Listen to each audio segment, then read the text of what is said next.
Greetings, everyone. Well, it's closer look time again on the Multimedia Chronicles. Today we're going to be taking a look at the classic Canadian sketch comedy series, The Kids in the Hall. Yes, got the nice complete series set from Mill Creek here, the 2 live shows, and Brain Candy, the one and only movie that they did. Yeah, so quite a lot to cover in today's closer look, so let's get right to it. The Kids in the Hall, today on the Multimedia Chronicles.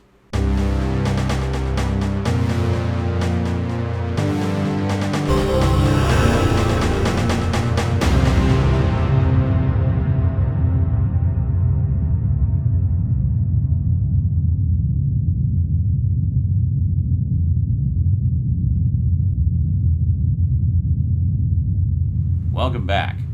So I was first introduced to The Kids in the Hall by a friend of mine when I was living out in Selkirk, Manitoba, something that those of you who watch my retro videos will be somewhat familiar with.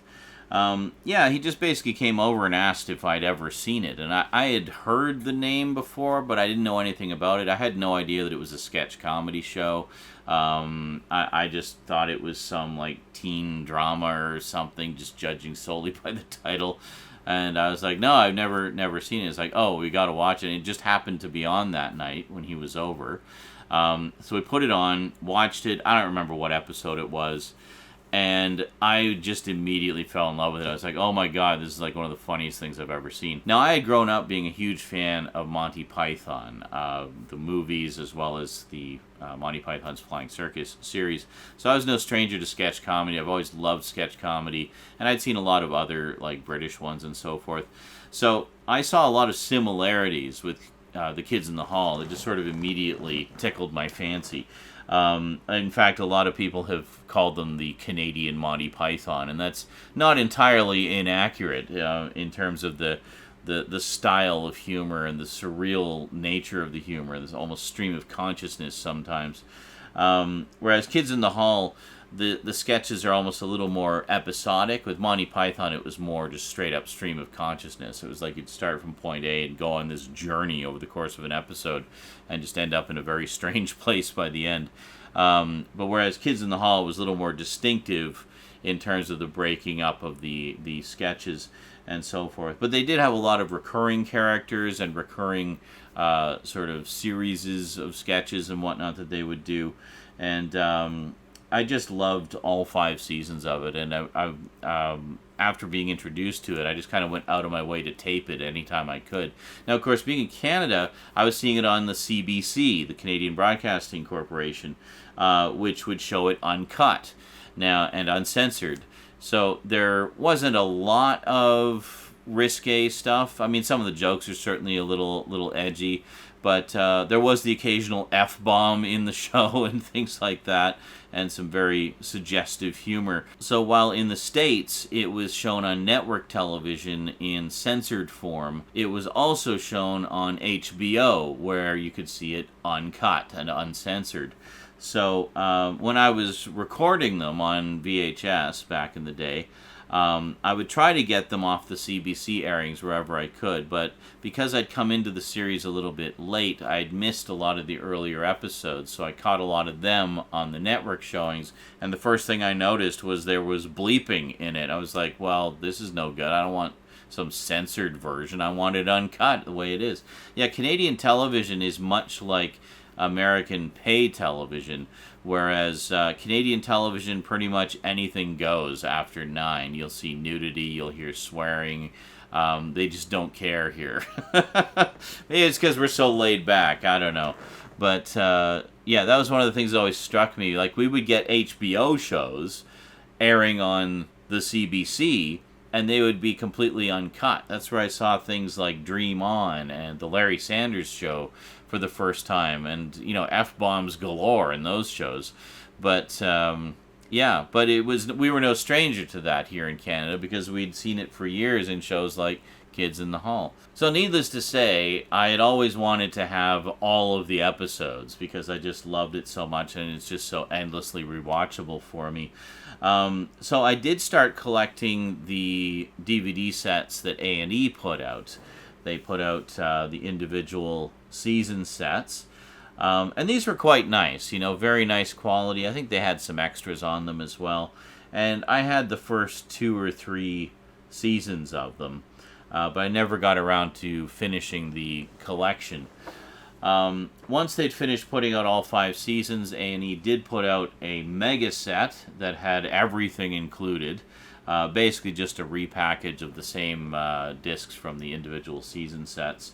And then, of course, after the series ended, they did the theatrical film Brain Candy a few years later, which I think has aged like a fine wine, quite frankly, because it's all about depression and such. And, well, I think there's more depressed people now than there were 20 years ago. So I think it's time for Brain Candy to get a revisit. And then, of course, they did a couple of live shows. So this covers one of them. This covers one of the later ones. And then, a few years after that, they did a reunion miniseries called Death Comes to Town. So it was an 8-part miniseries taking place in a small town where literally death came to town and was, kind of just, he was there to kill some people, I guess. But much like the show, all 5 of the guys played a variety of characters in it, and it was wonderful. It felt like it kind of felt like Brain Candy, actually, where they play a variety of characters, but in more expanded form. It had that kind of dark humor to it that Brain Candy had, and a lot of the shows had as well. Probably another reason why I like it, because I love dark humor.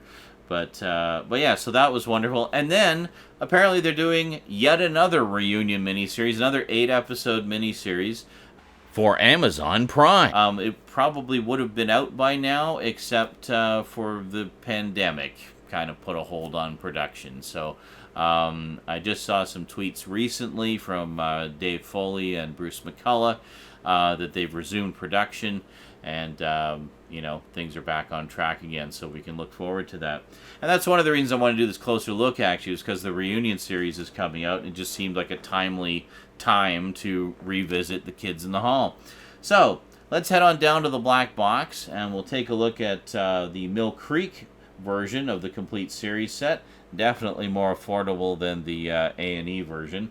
And the movie, of course, and the 2 live shows. So let's check them out. All right, so here we have Mill Creek Entertainment's complete series set of The Kids in the Hall.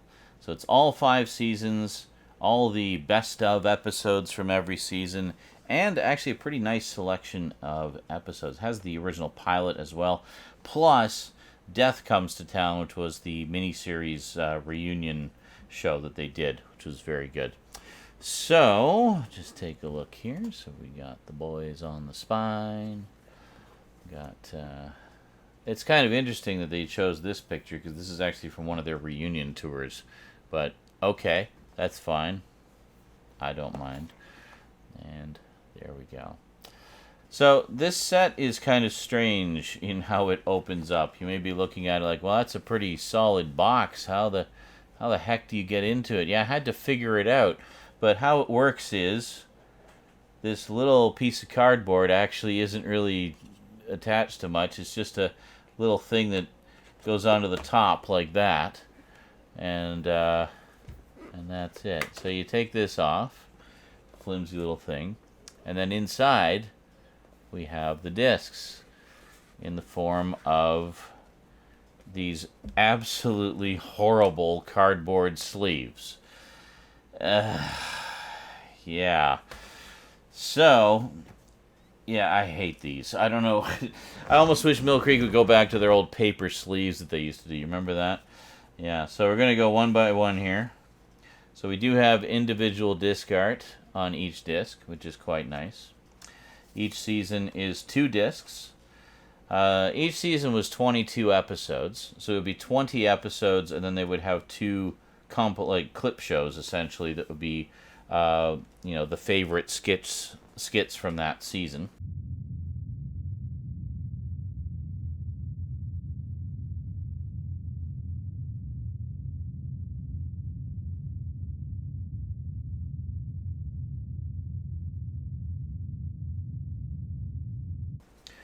So here we have got the chicken lady there. And then over here, chicken lady again. Okay, excellent. So there you go. So yeah.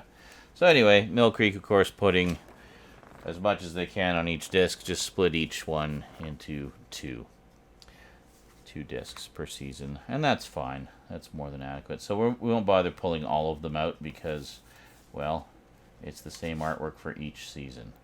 So there you go. As I pull all of them out anyway, because of course I do. And then here's season 4.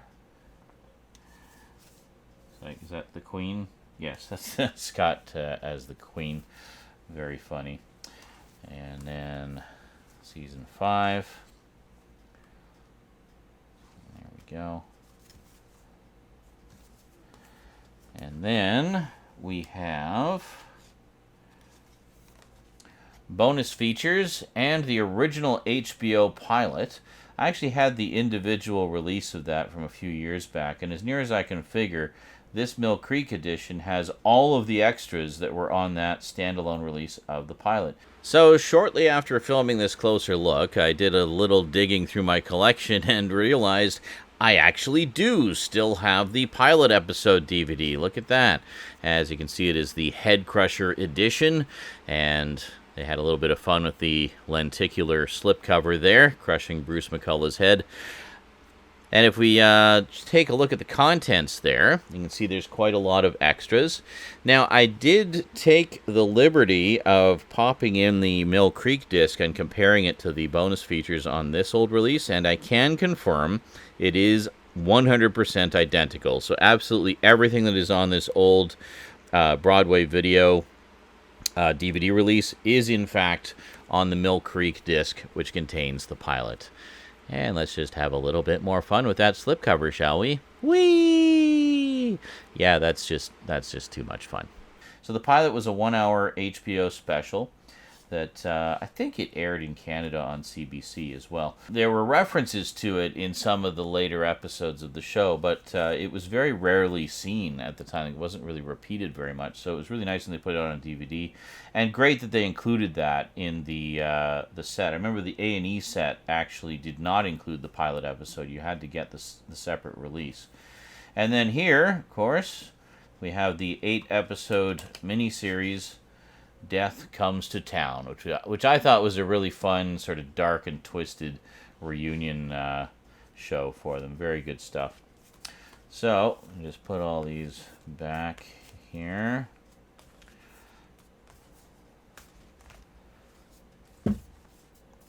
Now, in terms of extras, it doesn't tell us on any of the packaging. What does it say here? Okay, here we go. So on the back, we actually do have quite a lot of extras. We've got the original HBO pilot, of course. We got audio and video commentary on select episodes. I know the pilot has a commentary track. An oral history, interviews with the kids and Lorne Michaels in seasons 1 and 2, sketch listings, trivia, Q&A with the kids, archival footage never before seen on TV, original performances from the Rivoli Theater, deleted and extended scenes and bloopers from Death Comes to Town, a photo and poster gallery. So that's actually pretty loaded. Like most Mill Creek TV show sets like this are pretty much bare bones. But this has a lot of really cool extras on there, and if you're a fan of the kids, as I am, then it's quite a treat for you. And you do get digital copies of this set as well. I just tucked the code away there. So there we go. Just put that flimsy top back on. The box itself is quite good. It's basically a hard box. So I don't know. It just seems strange that they would skimp on that little top part there. It's just really to keep the dust out of it. But I don't know. With the rest of it being so sturdy. And then we have some more. Of course, have the movie. Yes, this is the first thing they did after the end of the series. Was a couple years later they did this wonderful theatrical film, Kids in the Hall, Brain Candy, which got kind of mixed reviews at the time. I like it because it's full of very dark humor, and I love dark humor. And I honestly feel like this movie is kind of more relevant today because it's all about how so many people in the world are depressed, and It's about this team of scientists that comes up with a pill that can make you happy. It's a cure for depression. Like, wow, is that ever like something current that should get more attention? I'm actually really shocked that this doesn't have a Blu-ray release yet. Some of the cinematography in this is actually quite beautiful. And the kids play a wide variety of characters, new characters as well as familiar characters from the show, and it's just an absolute delight. I love this movie. I've seen it so many times. The second this gets a Blu-ray release, that's a day one purchase for me. So we just crack it open here. We actually do have some very nice disc art. This is quite unusual for Paramount, especially if you know their current releases. Most of the time with a DVD, they just have a plain gray label now. Color disc art on a Paramount release? That's unheard of. Well, nowadays it is, but this release is from a number of years ago, so it's got, from better days of the past. A very nice, colorful insert with the chapter listing. You don't even get something like that anymore. And then, what's this? Oh, this was a note from, I think I got this secondhand, and this is just, if it doesn't play properly, you do this, or whatever. I don't, what even is this? Got my movie back from my friend, and it doesn't, oh, it's about a DVD repair service. Audio video replay. Oh yeah, no, I remember that. Audio video replay, that was a used place in Victoria that I used to go to all the time. I guess that's where I got this. So they do disc repair as well. But anyway, I love Brain Candy, and I really hope it gets a Blu-ray release sometime soon. Then they also did a couple of live shows, like tours, that were quite well received. So this is from 2000, same guys, new dresses. And this is kind of interesting. It's actually a road trip film that kind of follows the tour, and it's more about the behind the scenes of the tour rather than being a video of the concert itself. So some people found that interesting. Some people were a little disappointed. They just wanted to see the concert. I like stuff like that. I love seeing the behind the scenes and the show, the show behind the show. And that's what this is all about. And it has quite a lot of extras on it as well. So nothing in terms of inserts or what have you, but just really, really nice reunion special. So this has commentaries from the Kids in the Hall, guest commentaries from Andy Richter, Mike Myers, Jason Priestley, Matt Stone, and Trey Parker, the complete 2000 tour program, and never-before-seen footage. And this case is falling apart. That's lovely. Anyway, same guys, new dresses, an absolute must for any Kids in the Hall fans collection. And finally, I guess they listened because, what was this, the following year? 2 years later, they did another tour. Tour of Duty. And there you go. And hey, look, there's that picture again. Look, where is that? Yeah, there it is. Is it the same picture? Oh, no, it's not the same picture, but it's obviously from the same photo shoot. They're all wearing the same clothes. Anyway, so this one actually is a concert video. So you actually get to see a lot of old familiar sketches as well as some new material. And it's just great to see the boys back together again. And great stuff. Lots of special features there. We'll take a look at that in just a sec here. So, yeah, very nice concert video. I took a skim through this when I picked it up recently. I haven't sat down and watched the whole thing yet. But look at that. Now that's how you do an insert booklet. That's great stuff. So, yeah, so you get a little bit of behind-the-scenes stuff here as well. Where you get to see kind of when what the other boys are doing behind the behind the scenes, waiting for their turn to go on, and some of the conversation and stuff behind the scenes. So we have bonus features, digitally mastered. Oh, I love that bonus feature. Oh, Dolby 5.1 surround sound, DTS surround sound, Dolby stereo, interactive menus. Wow, these are some great bonus features.